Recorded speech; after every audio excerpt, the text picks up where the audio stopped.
আসসালামু আলাইকুম, welcome back to my channel SA Islamic thought.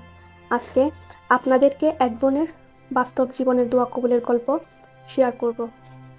বোনটি বলছেন, আমার একটা রোগ হয়েছিল, আর এমন একটা জায়গায় রোগটি হয়েছিল যে জায়গায় অপারেশন করানো কষ্টকর। তখন আমার বয়স ছিল 18।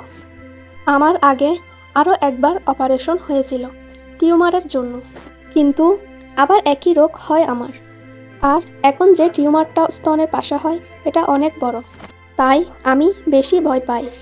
এরপর থেকে আমি দোয়া করা শুরু করি, কারণ আমি চাইতাম না অপারেশন করাতে। আমি রোগের অনেক দোয়া পড়তাম, দোয়াতে ইস্তেগফার পড়তাম।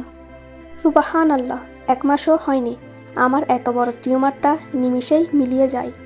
আমি অবাক হয়ে যাই যখন হাত দিয়ে অনুভব করি। তখন আমি বুঝতে পারি আমার দোয়া কবুল হয়েছে।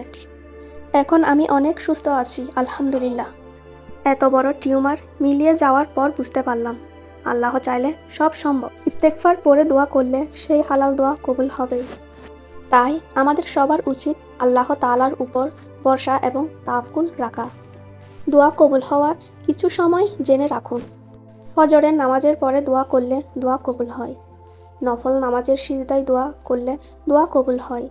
তাহাজ্জুদের নামাজের পর দোয়া করলে দোয়া কবুল হয়। আজানের সময় দোয়া করলে দোয়া কবুল হয়। বৃষ্টির সময় দোয়া করলে দোয়া কবুল হয়। শুক্রবার আসরের পর থেকে মাগরিব পর্যন্ত দোয়া কবুল হয়। এছাড়াও মায়ের দোয়া কবুল হয়।